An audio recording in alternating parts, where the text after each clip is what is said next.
ค่อนข้างของเชื่อหนอก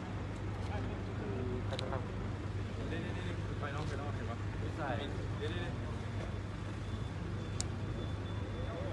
รถแลนแต่ขี่ดีนะครับไป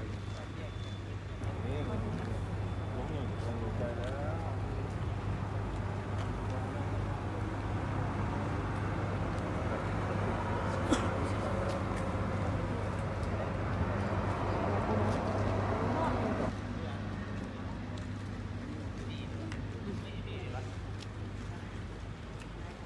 คิดว่าคนจีนอนคนประมาณ200เลย เห็นปะเพราะเหรอ 200ผ่าน โอ้สุดยอด ไลฟ์สดอ่ะ พิเศษ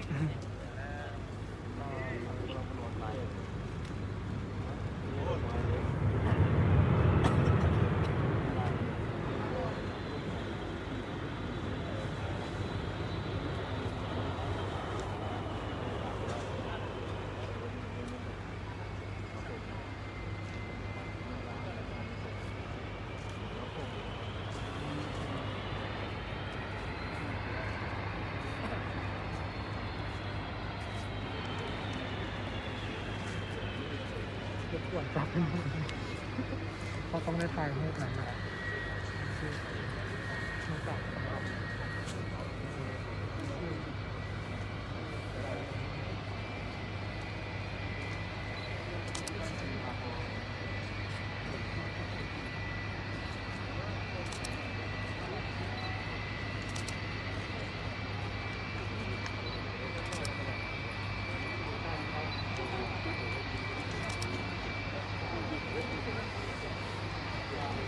200ต่อ อยู่ใส่ 200ต่อคนดู เวลาเราเสียงเขาบอก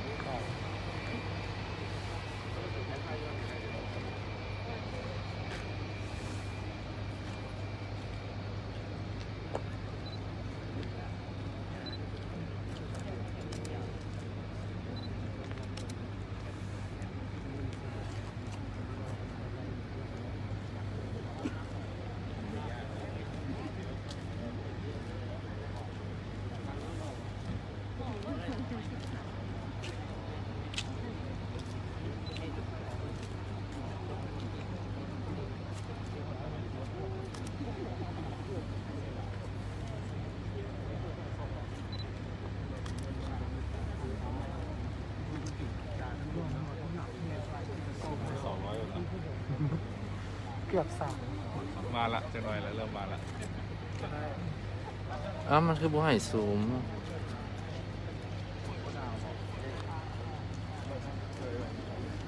เพราะว่า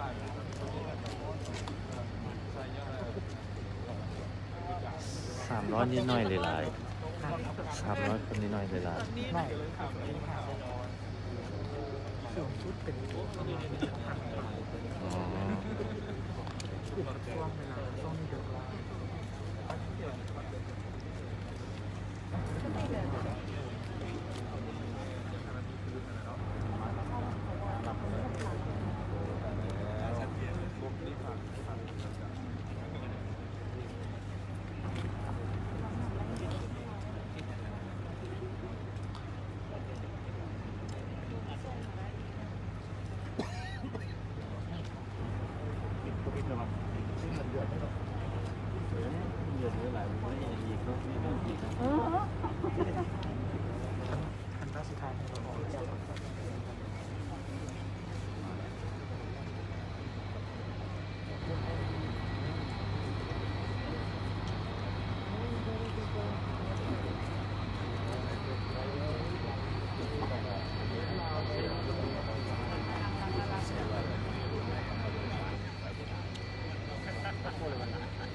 กับ800นะ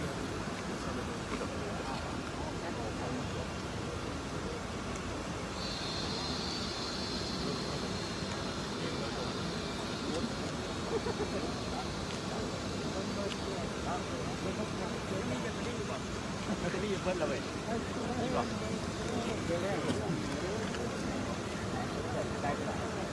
ในห้องของเราโอ้ยยันเมียผู้เสื้อแล้วครับบ่แหละยันเมียผู้เสื้อมากลับใช่ไหม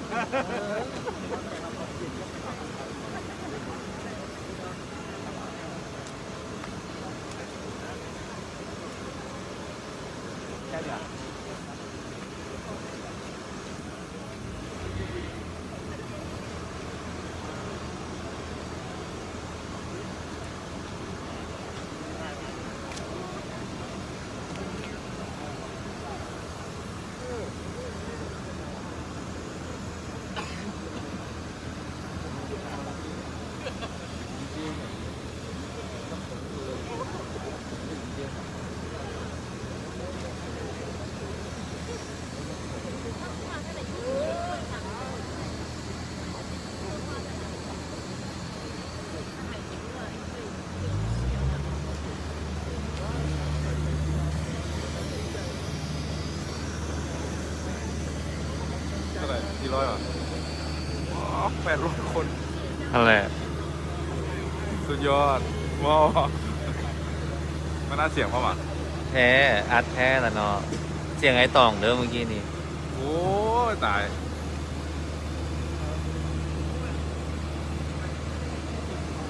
รอถ่าฟังข่าวดีเด้อ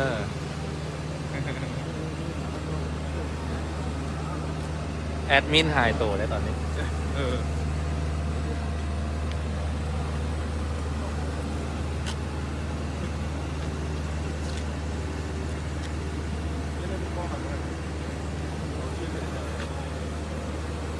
การมาอยู่คนหนึ่งเป็นไอทีสตอรี่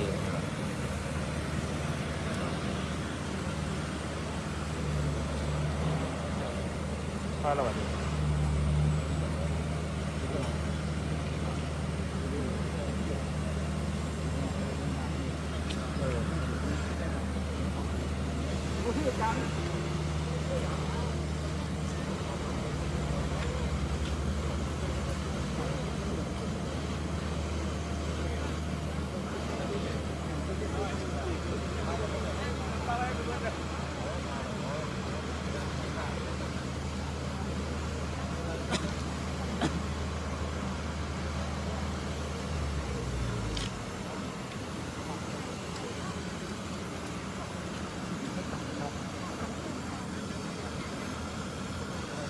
ต้องเลยยับมาข้างหลังวะ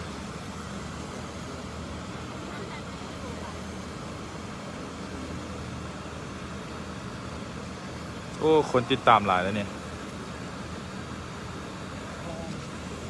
ก็ขึ้นลงอืม ท้ายหุ้มเฮาเดี๋ยวใบหนึ่ง ได้ บันแล้ว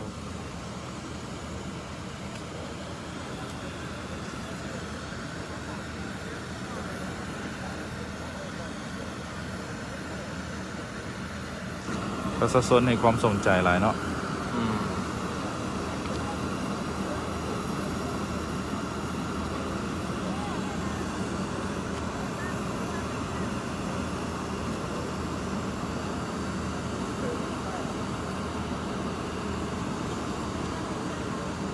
เดี๋ยวภาพบรรยากาศให้หน่อยนึง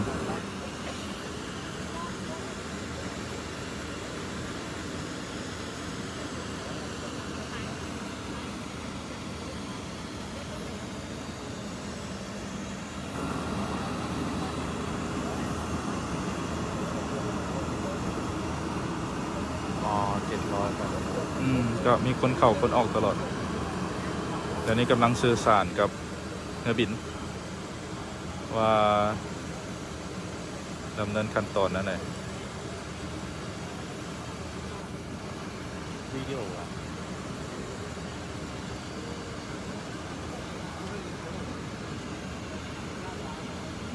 ดูเจ้าผักเทียมเนาะ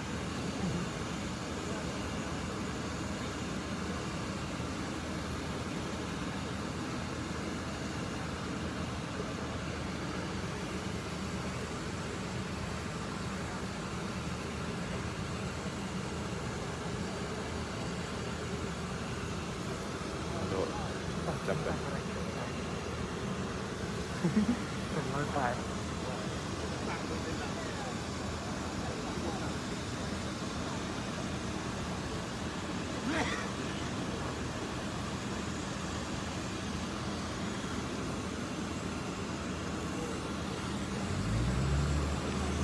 สบายดีทุกคนแฟนเพจเอโรลาวเนาะตอนนี้ทางเอโรลาวและกรมการบินได้ถ่ายทอดสดเพื่อให้ทุกคนทางบ้านได้เบิงพิธีมอบหับวัคซีนป้องกันโควิด 19 จำนวน 300,000 โดสที่ส่งมาจากนครปักกิ่งจนฮอดนครหลวงเวียงจันทน์ในมื้อวันที่ 8 เดือน 2 ปี 2021วัคซีนดังกล่าวรวมที่จะขนส่งออกมาทางยนต์เนาะคือเที่ยวบินนี้เป็นเที่ยวบินคาร์โก้ว่ายที่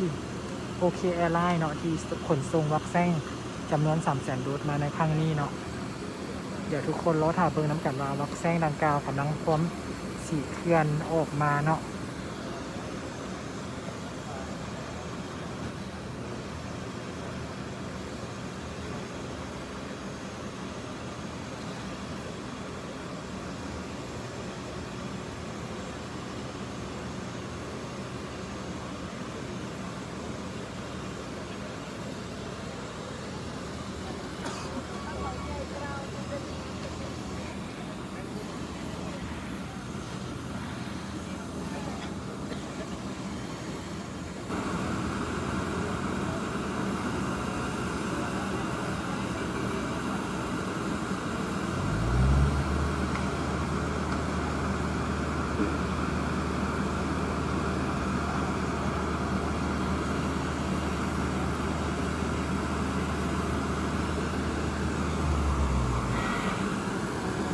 จะขอแจ้งให้ทุกๆคนที่เบิ่งอยู่นาทีนี้เนาะก็คือเที่ยวบินนี้จะบ่มีผู้โดยสารเนาะมีเพียงแต่จูบินและเจ้าหน้าที่ที่ติดตามมาเท่านั้นซึ่งว่าเจ้าหน้าที่และจูบินดังกล่าวจะบ่ลงจากเรือบินเด็ดขาดเนาะก็คือจูบินจะอยู่เทิงเรือบินจะบ่ลงมาที่สนามบินวัดไต่เนาะก็คือเพิ่นจะมาส่งและกันมีพนักงานไอ้น้องกรรมกรสนามบินวัดไต่นี่เป็นคนเคลื่อนย้ายและก็นำส่งวัคซีนเข้าสู่รถจอดรอถ่ายอยู่ด้านซ้ายมือนี่เนาะ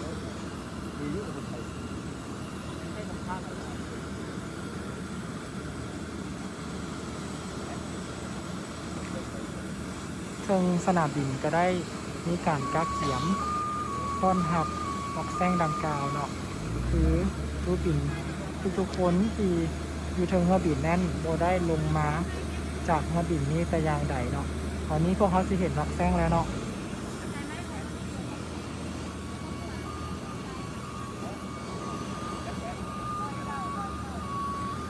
วัคซีนคอนเทนเนอร์ทำอิฐเนาะจากจำนวนทั้งหมดแม่น 300,000 โดสแม่นความลำเลียงลงจากเรือบิน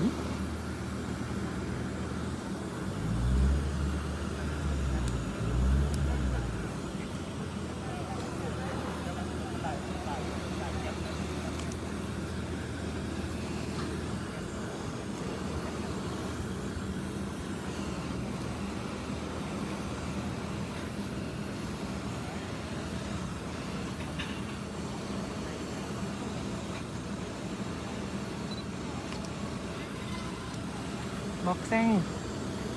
จำนวน 300,000 โดสเนาะคอนเทนเนอร์ทับอิฐกำลังลำเลียงลงจากเรือบิน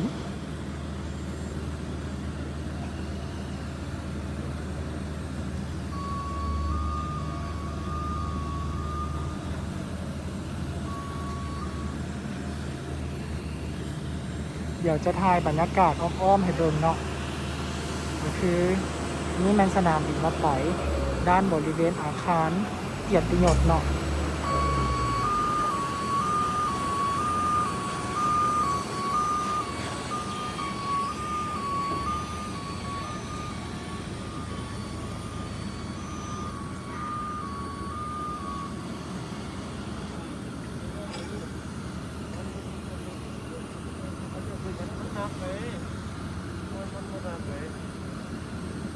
สำหรับจูบินเทิงเรือบินขนส่งลำนี้เนาะจะบ่ได้ลงจากเรือบินแต่อย่างใดเนาะก็คือเพิ่นจะมาส่งซื่อๆแล้วเพิ่นก็จะขึ้นกลับคืนน่ะนะปักกิ่งในเวลาเดียวกันเนาะเพิ่นจะใช้เวลาขนส่งเพียงประมาณ 2-3 ชั่วโมงเท่านั้นเพิ่นเรือบินลำนี้ก็จะได้ออกจากนครหลวงเวียงจันทร์กลับสู่ปักกิ่งแล้ว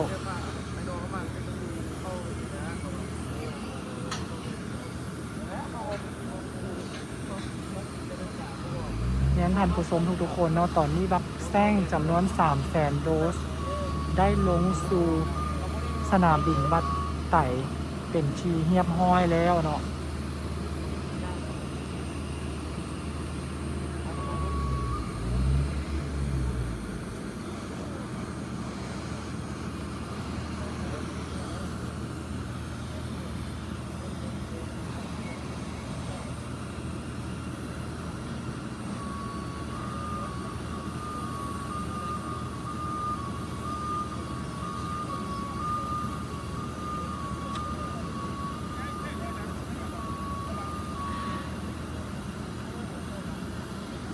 เซิงภายหลังไอ้น้องกรรมกรขนคอนเทนเนอร์ของวัคซีนโควิด 2019 ลงเรียบร้อยแล้วเนาะก็จะมีการถ่ายรูปและถือป้ายต้อนรับวัคซีนจากสปปจีนซึ่งวัคซีนดังกล่าวนี้เป็นวัคซีนของซีโนวัคเนาะจำนวน 300,000 โดสในสุทบิตเดินทางถึงนครหลวงเวียงจันทร์แล้ว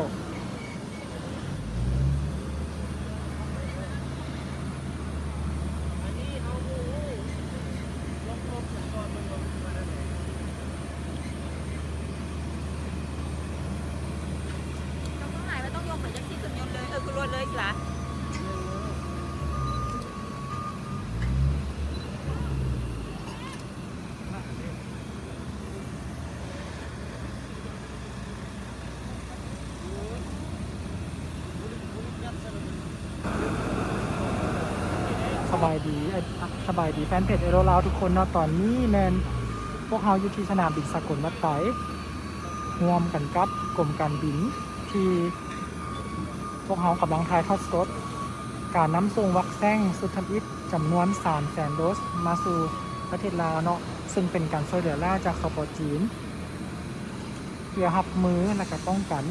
ถึงว่าประเทศเฮาจะเป็นประเทศที่บ่มีการแพร่ระบาดหรือว่ามีบุคคลผู้เสียชีวิตเนาะแต่พวกเขาก็ต้องได้พยายามร่วมกันในการป้องกันสกัดกั้นเนาะ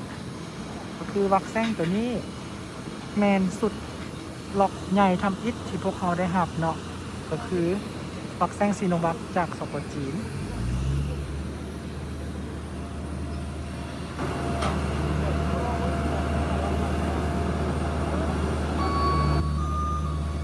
นั้นเพจไอโรลาวทุกๆคนเนาะตอนนี้แมนวัคซีนพร้อมที่จะเคลื่อนย้ายเข้ามาเพื่อเป็นการต้อนรับที่บ่เป็นทางการเพื่อเนาะซึ่งพิธีต้อนรับยังเป็นทางการจะจัดอยู่กระทรวงสาธารณสุขควบคุมโรคติดต่อเนาะก็คือเป็นมื้ออื่นนี้ถ้าหากว่าพวกเขามีโอกาสเนาะพวกเขาจะเข้าร่วมในพิธีการมอบรับอย่างเป็นทางการระหว่างรัฐบาลของสปปลาวและรัฐบาลสปปจีนที่จะจัดพิธีมอบรับในมื้ออื่นนี้เนาะ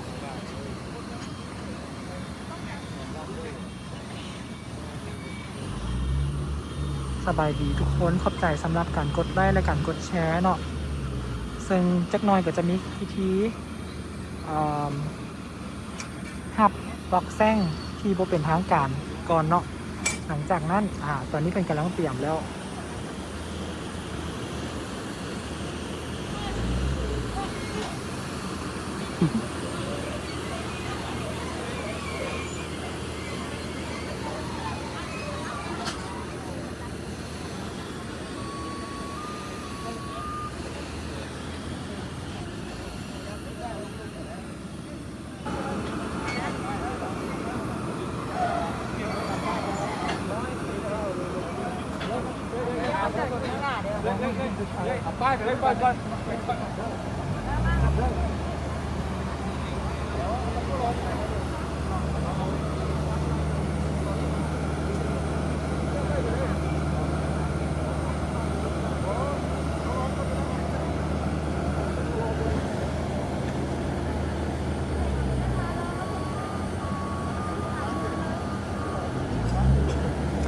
เงินบันดาลทานสมาชิกแฟนเพจไอโรลาเนาะตอนนี้เพิ่นมีความจะกักเขียมสถานที่สำหรับพิธีการถ่ายรูปและมอบหับวัคซีนจำนวน 300,000 โดสเนาะในระยะทำอิฐตัวนี้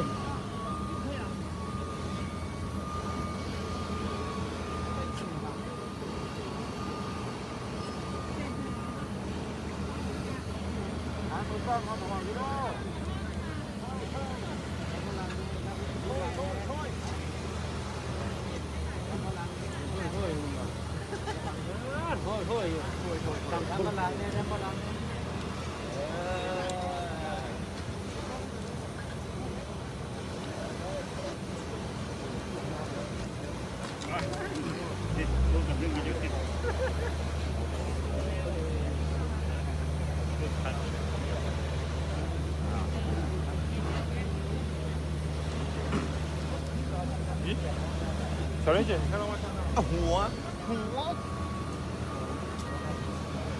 โฟกัสได้หัว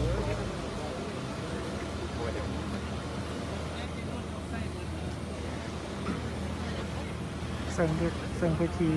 ต้อนรับวัคซีนโควิด 2019 ตัวนี้เนาะก็คือมีทานของรัฐมนตรีกระทรวงสาธารณสุขซึ่งเพิ่นก็ได้มาต้อนรับวัคซีนตัวนี้ด้วยเนาะแล้วก็มีอนุรักษ์ขอบคุณที่มาต้อนรับก็มาเอาเก็บกำข่าว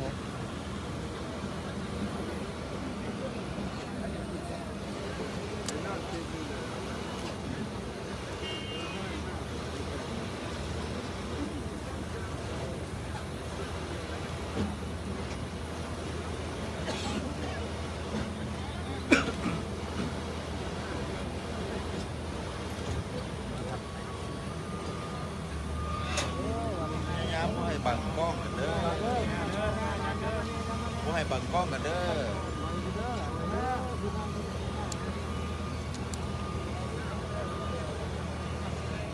มือโทรศัพท์ ไม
่เท่าดิฉัน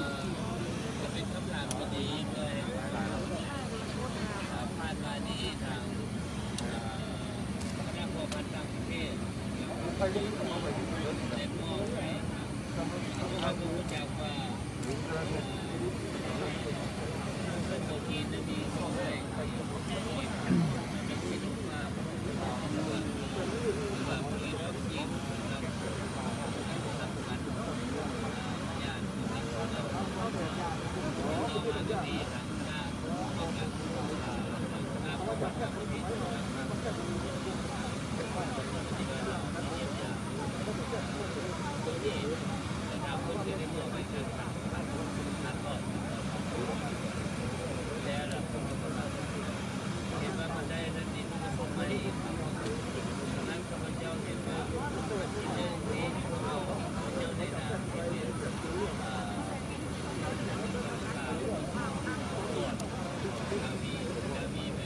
แล้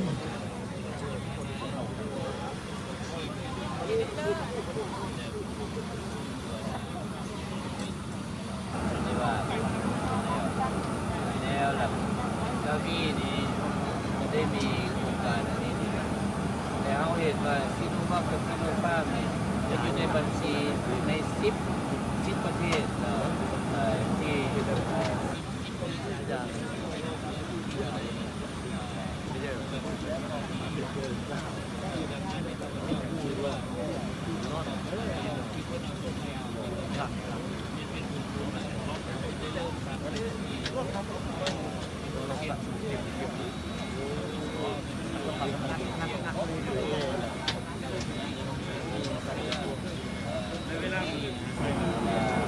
เชื่อแล้วก็มีความเที่ยวมีความเบื่อเราเดียวกันได้มีความปฏิบัติตามข้อที่ของการมีของตามมันเริ่มต้นที่เรามีน้อยในการผลิตสั่งได้ที่จำเป็นดังนั้นที่นี่นี่จากการช่วยเหลือของเพื่อนจาก2 วันนะเราไปเห็นว่าวันนี้นี่ก็คือถามเลยจะเป็นคนที่แจ้งมาเอาแจ้งมาว่าที่นี่นี่ทางรัฐบาลจีนนี่จะบริจาค10 ล้านโดสให้กับประชาชน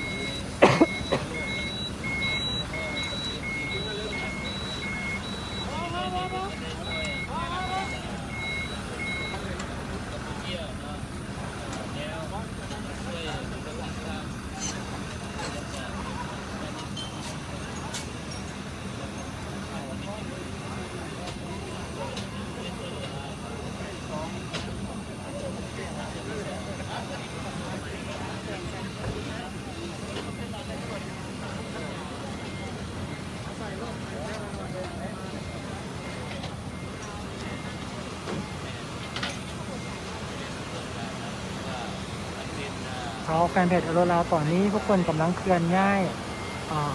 คอนเทนเนอร์ของบ็อกแซงขึ้นสู่รถเก็บความเย็นเนาะที่กระทรวงสาธารณสุขจัดมา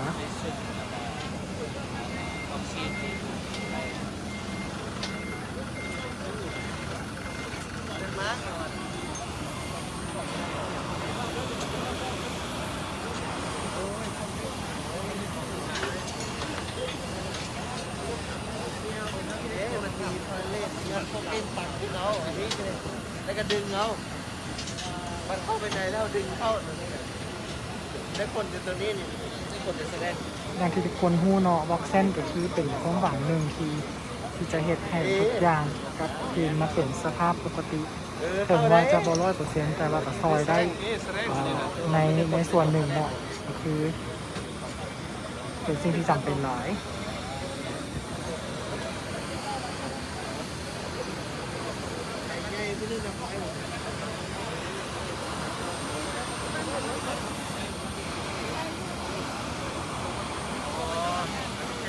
มืออื่นนี่มืออื่นมันคือคนละรูปแบบมืออื่นนะ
นั่นแหละคือทางอย่าง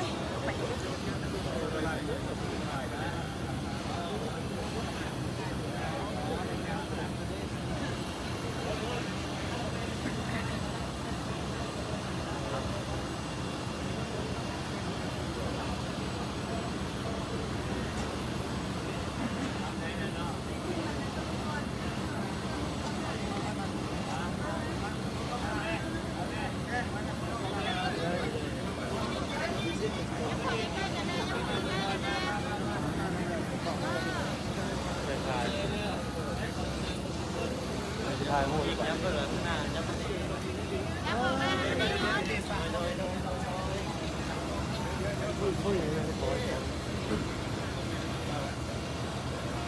ยับกันสิ่งที่เขา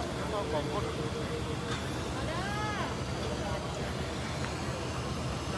2 3 สำหรับการถ่ายทอดสดจากทางเพจอโลลาวในครั้งนี้เนาะในการมอบความรักแซงจากสปอร์ตจีนก็จะได้สิ้นสุดลงเพียงเท่านี้เนาะก็ขอขอบใจทุกท่านที่เข้ามาติดตามและก็กดไลค์ให้กำลังใจเพจอโลลาวและขอขอบใจกรมการบินที่เรียนเชิญเพจอโลลาวเพจข่าวการบินของเราเนาะเขาห่วมและก็เก็บกำเขาในครั้งนี้ขอบใจทุกท่านโชคดี